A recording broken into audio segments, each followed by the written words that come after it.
Newsfirst at 9. Headlines.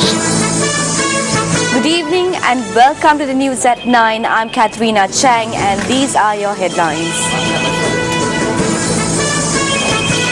Farmers in Pulnadu Nampara meant that they are yet to receive the insurance money for their crops destroyed by natural disasters. Wild elephant strays into a road in Shravastipura. Vehicular movement disrupted.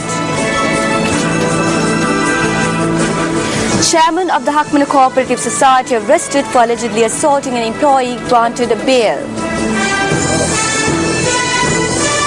Pakistani police accuse infant of attempted murder. Let's now join the main news desk for details of these stories and much more.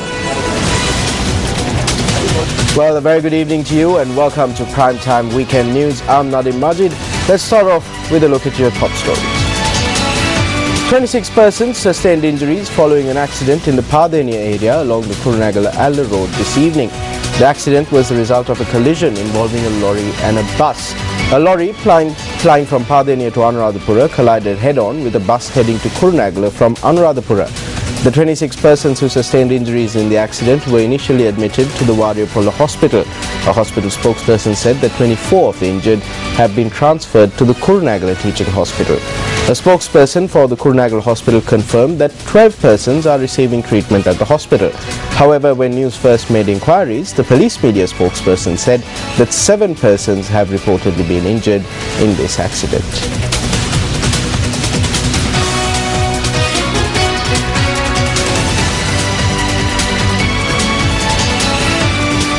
And on to one of our headline stories. The chairman of the Hakmana Multipurpose Cooperative Society, H.W. Premaratna, who was arrested on charges of assaulting an employee, was released on bail after he was produced before the Deyandara acting magistrate. A number of employees and members attached to various cooperative societies protested against the action of the chairman of the Hakmana Multipurpose Cooperative Society during the last few days. They charged that the chairman and the board of directors were engaged in corruption.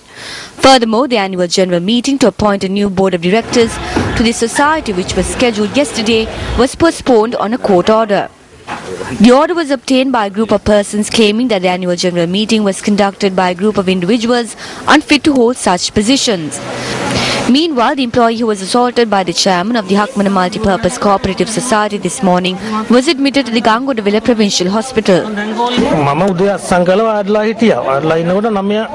I reported to work this morning and was seated. It was about 10 minutes to 9. He ordered me to step outside. I did not heed his orders. He then took me by the collar and hit me on the head and pulled out a knife. My head felt numb.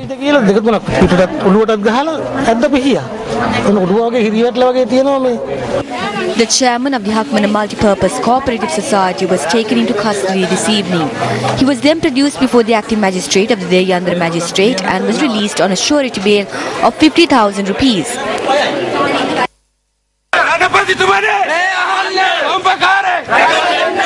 Meanwhile, employees and members of the cooperative society organized a protest march against the corrupt activities of the chairman and the board of directors from the Hakmana temple this morning.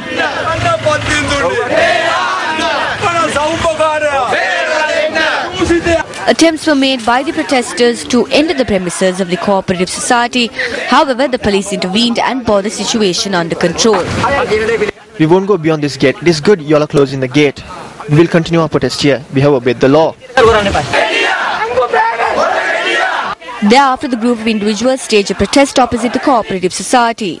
The Hakmana Multipurpose Cooperative is like a temple to these innocent people. What is left is only its walls. We won't stop protesting until these rogues are punished. We are requesting the authorities to hand over this cooperative society to the care of the commissioner.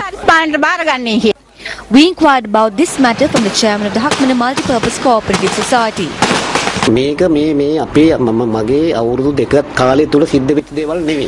These issues were not raised during the past 2 years alone. Hundreds have been given loans in this zone. We have their addresses. If you look at the records, you could see that this has been continuing since the establishment of the cooperative society. Let's talk about corruption. When I took over the society, there was 370 million rupees as deposits. However, today this has increased to 520 million rupees. Also in local news, 80 tons of big onions which were deemed unsuitable for consumption were discovered in a warehouse at the Valisara Economic Centre. District Head of the Consumer Affairs Authority of the Gampha District, Ranjit Veeravardhana, stated that the stock of onions were worth 6 million rupees. The stock of big onions were discovered in 2 containers. The Consumer Affairs Authority stated that 3 individuals have been arrested in connection with the incident. The raid was conducted following a tip-off. Officials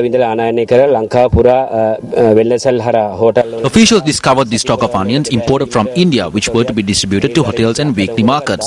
We saw the manner in which the bags of onions were discoloured and were unsuitable for consumption. They were emitting a stench and had worms. The big onions were not suitable for consumption.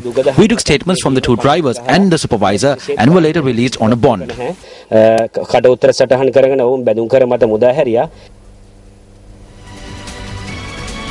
Candidates who contested under the United National Party ticket and were elected to the Western and Southern Provincial Councils took oaths as councillors today. The swearing-in ceremony took place at the party headquarters in Sirikota, Pitakote. Subsequently, appointment letters were presented to the 2 opposition leaders of the Western and Southern Provincial Councils and the 2 organisers.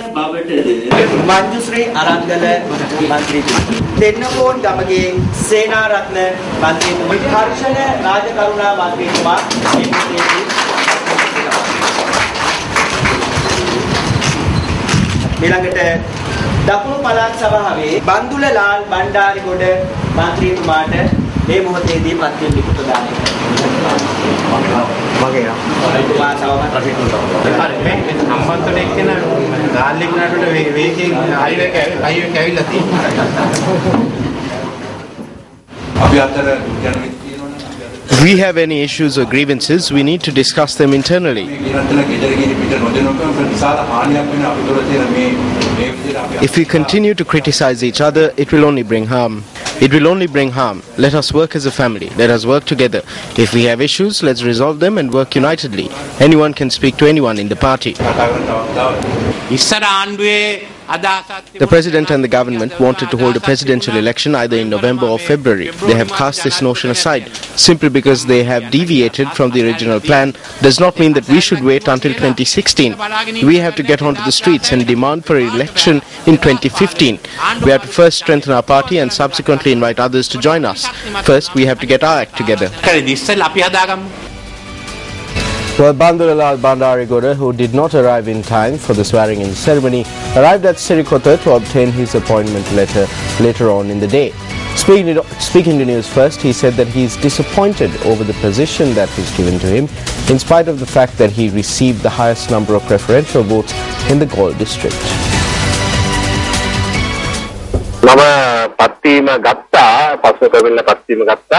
I arrived and received the appointment letter. This is the 5th occasion on which I have been elected to the Provincial Council. My voter base consists of those who support my work in the village sports clubs and youth clubs and my work as a Sunday school teacher.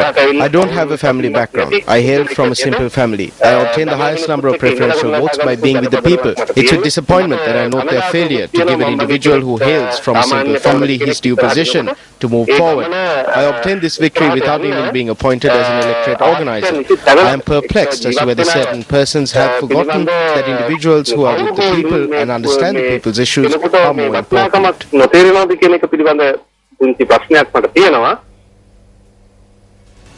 United National Party activists in the Gampha district have expressed their displeasure over the manner in which the UNP has allocated posts in the Western Provincial Council following the 29th March Provincial Council polls. Harshana Rajakarna secured the highest number of preferential votes from the UNP in the Gampha district. He should be given the post of opposition leader. In my opinion, the leadership council and the party leader are hinting at us to leave the party. In light of this, we will be compelled to leave the party in the future. The leadership council and the leader of the party need to take a serious decision about this. At the last parliamentary elections, Buddhika Patirana polled the highest number of preferential votes in the Mathura district for the UNP. Yet, he was not given the post of group leader of the district. However, Mangala Samarira, who had been working to destroy the party for a long period of time, was appointed as a district leader of Mathura. These sort of actions bear testament to the fact that the leader leader and the leadership council want to appoint their henchmen to positions and further reduce the party's voter base.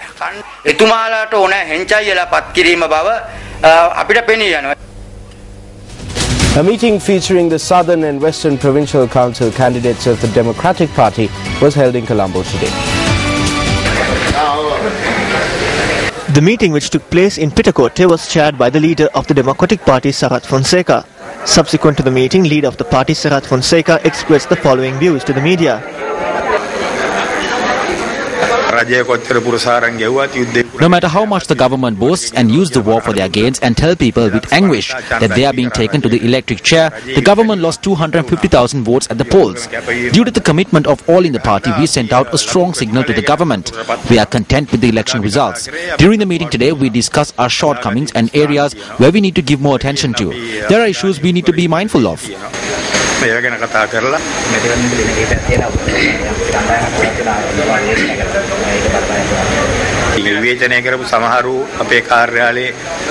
Those who criticized us worked at our offices for a salary. Some of them washed dishes. Some worked as peons. When we hand over money to travel in a three-wheeler, they visit the press and then bring back the posters. Such persons had self-proclaimed titles.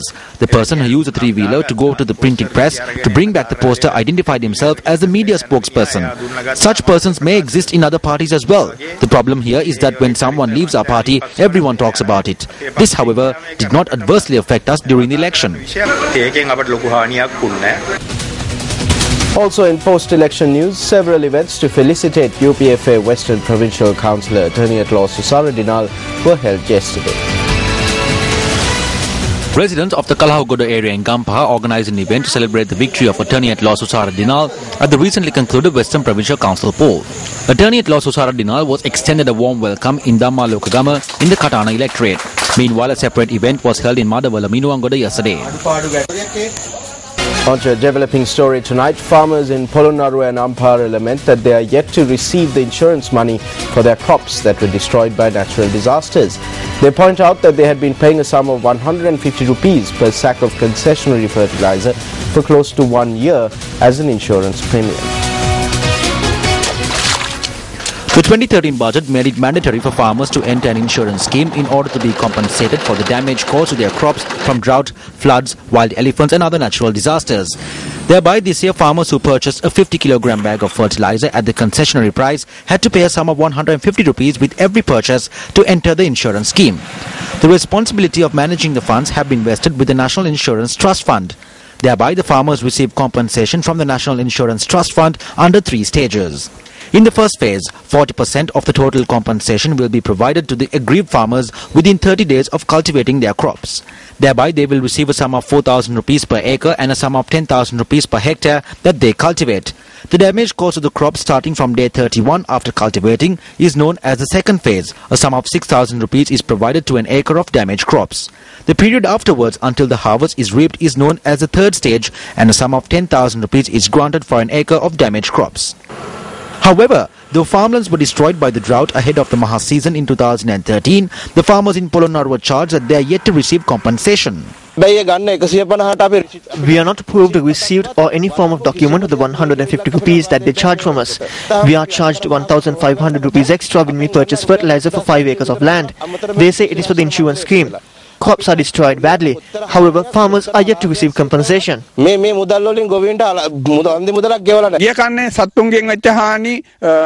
farmer has been given compensation for the damages caused by the drought and wild animals.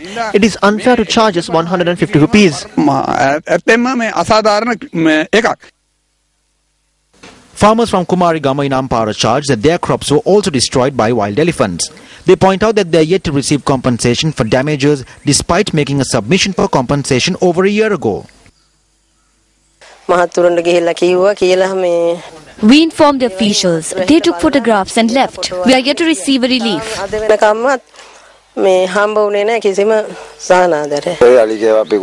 Elephants destroyed my farm, which spans across 3 acres. I cultivated on a 4-acre plot of land. I am not farming on the land that belongs to me. They charge 150 rupees when we purchase fertilizer. Yet we have not received any form of relief. It was made mandatory to enter an insurance scheme when obtaining fertilizer for a concessionary price. The President created such an insurance scheme to provide relief for the farmer. Thereby, the government is prepared to grant compensation after obtaining the report on the damage caused to crops in the respective districts.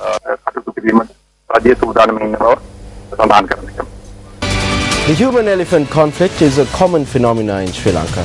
This morning, an elephant that had lost its bearings walked along the Anuradhapura-Kurunegala main road in Shravastipura, hampering the flow of traffic for a few hours.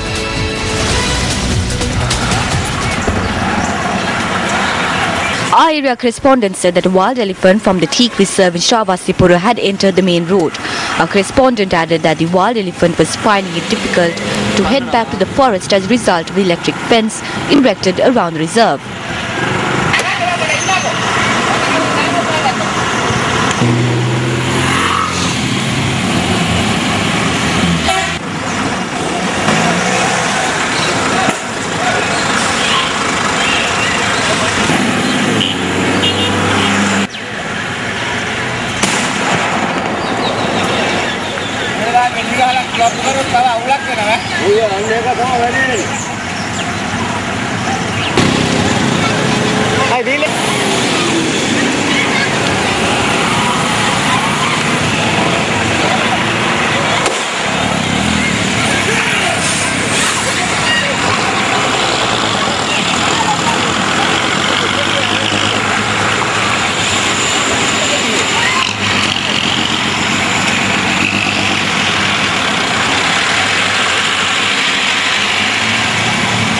The locals managed to chase the elephant back to the wild after a few hours.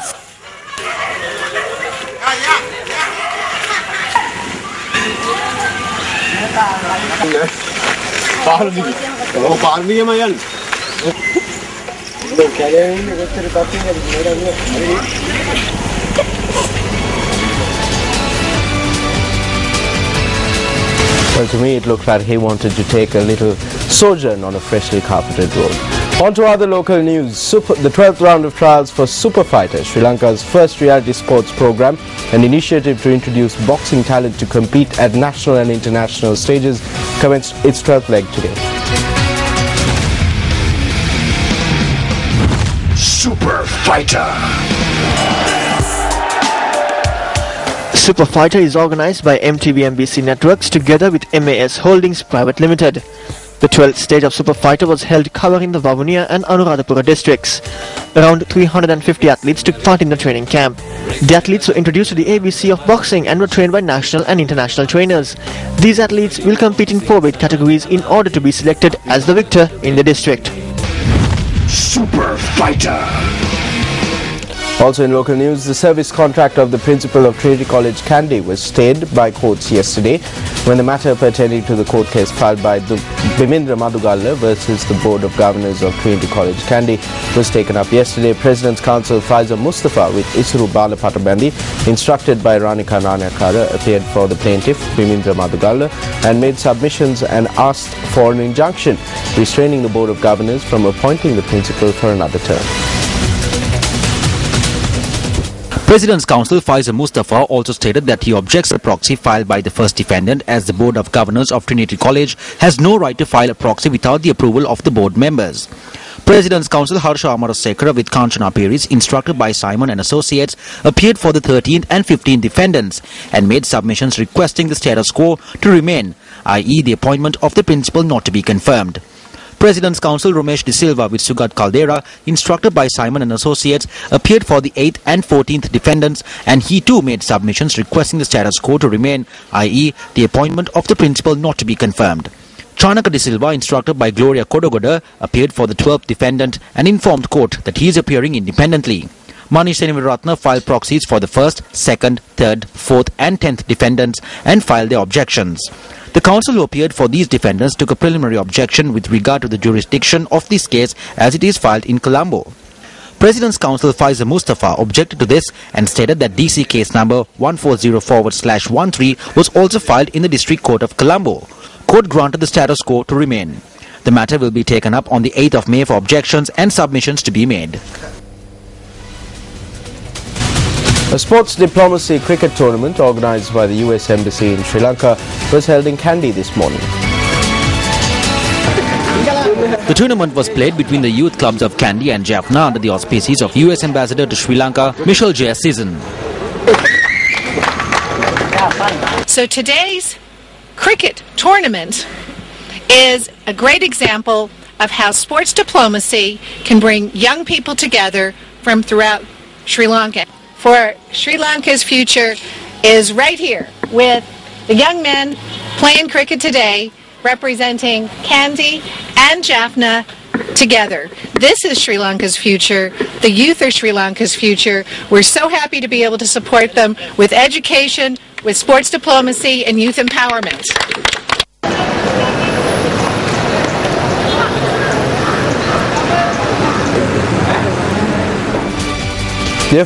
The official launch of the Achiever Awards 2014 for Industrial and Service Excellence took place last evening in Colombo. The launch took place under the auspices of the Minister of Industry and Commerce, Rishad Badiuddin. The Achievers Awards was developed 13 years ago by the Ceylon National Chamber of Industries for the recognition of the operational excellence of the Sri Lankan industries and to reward them for their achievements. The Achiever Awards procedure and program. Now, the Sri Lankan delegation that is going around the world in 40 days to create awareness on the 2014 World Conference on Youth headed to Japan from Beijing today. The delegation is due to meet with members of the youth community in Japan on Monday. Newsfirst Ramesh Bandara reports. Around the world in 40 days. The Sri Lankan delegation arrived at the Narita International Airport in Tokyo this morning. Religious blessings were invoked on the team representing Sri Lanka by the Mahasangha, headed by Venerable Henegedara Sila Bhadrathero of the Lankaji Viharaya in Japan, and the chief incumbent of the Sri Sambuddha Loka Viharaya, Tunghitiave Dhamma Lokathero. The team then arrived in the Sabara area in Kogaishima, where they were able to witness a most magnificent sight. Picturesque Tokyo was made even more colourful by the blooming of the sakura blossom. Although a rare sight for us, the sakura blossom is a very common sight for the residents of Japan. The Sri Lankan delegation that is creating awareness on the World Youth Conference 2014, which is being held in Colombo in May, arrived in Tokyo today. Now, incidentally, this is the sakura season in Japan, and incidentally, the sakura season spans only around 1 week, so this is a very special time for the Around the World in 40 Days team that arrived in Japan. Tomorrow, we will bring you more details from Japan. For Newsfirst, I'm Ramesh Bandara with Yasrat Kamasiri.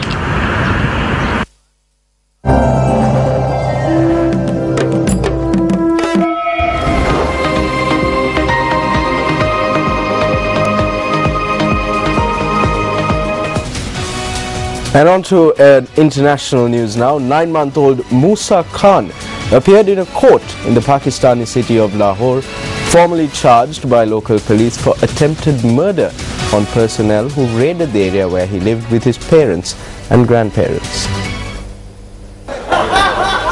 According to the first information report, or the FIR, filed by the police, the infant along with his uncles and grandfather Muhammad Yasin attacked the police officers, bailiff team and some sui gas employees who had arrived at the locality to sever gas connections of houses that had not paid their gas bills. It is not clear when the alleged incident occurred, but it is believed to have been in recent days. Irfan Tarar, a lawyer representing the child, said the police had lodged the FIR against all of Muhammad Yasin's family members, which included his sons Irfan and Imran, as well as Imran's 9-month-old son Musa Khan. Musa was granted interim bail after he appeared in court with his grandfather Muhammad Yasin.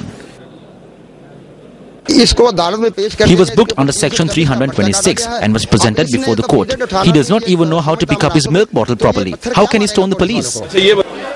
Police said an assistant sub-inspector complained in the FIR that all the family members accused beat him up and gave him a head injury. Isura Madhushan and Chamika Sandarawan from Davisamara Vidyalaya in Sidua today qualified for the Youth Olympics for the sports of volleyball. They qualified for the main stage when they made it into the top 4 teams at the selections for the Asian region. The second Youth Olympics will be held in Nanjing, China in August. For action from the international school cricket encounters, up next is Big Match Fever.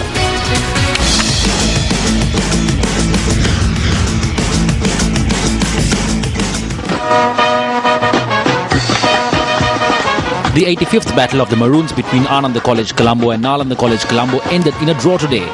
Batting at the R. Premadas grounds in Colombo, Ananda College posted 170 runs in their first innings. In reply, Nalanda College burned 248 runs for the loss of 5 when play was stopped due to rain. Malinga Amarasinghe of Nalanda College was unbeaten on 90.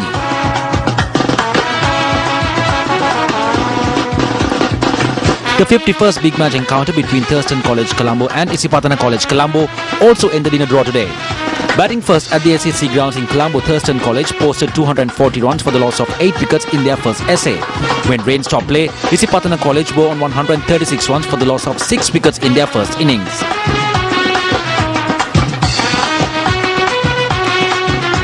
The big match encounter between Methodist High School Piliyandala and Shastrananda Vidyalaya Dahiwala also ended in a no result today. The match was played at the Dezoisa grounds in Moratuwa. The lads from Dahiwala were chasing a target of 81 runs when rain stopped play.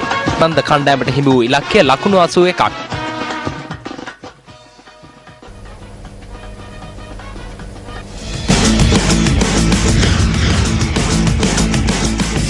And up next is our investigative journalism segment, Action TV.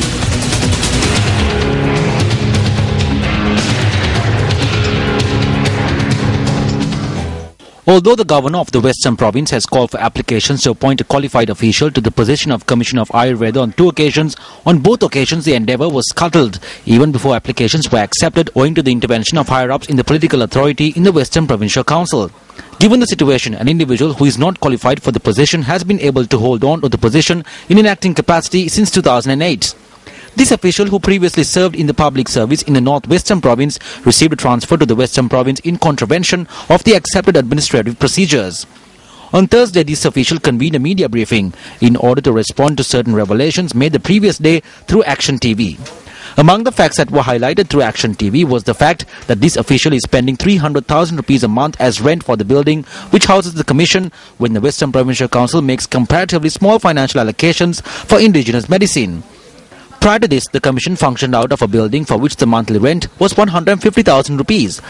The following was the acting commissioner's justification for moving to a building where the rent is 100% more.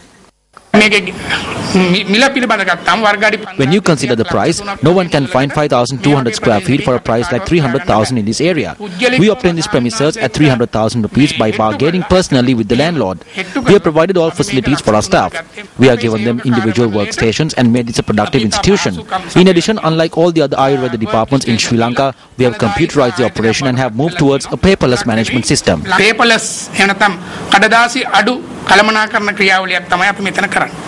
Action TV also pointed out that 2 years after this official, who shows such great enthusiasm for productivity, assumed duties as acting commissioner, he purchased 2 X-ray machines at a cost of 30 million rupees from the funds allocated through the provincial council.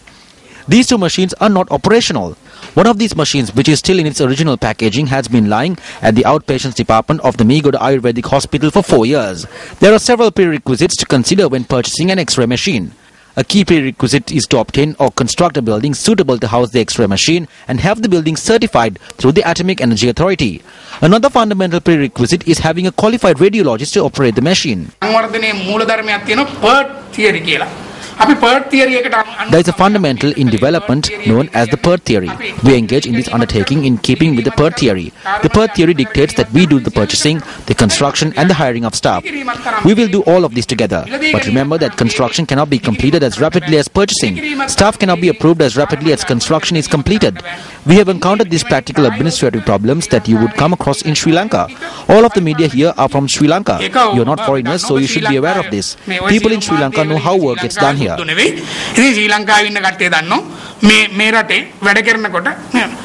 issue surrounding these 2 X-ray machines and the fact that an unqualified official is holding a responsible position bears testament to the Sri Lankan work culture that this official is referring to. Tomorrow on Action TV, we will have a comprehensive report on how this leads to a collapse in administrative discipline and ethics.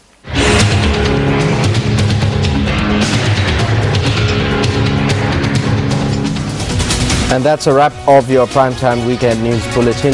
For the Newsfirst team, I'm Nadim Majid. We leave you tonight with a look at the weather forecast for the next 24 hours. Good night and good luck.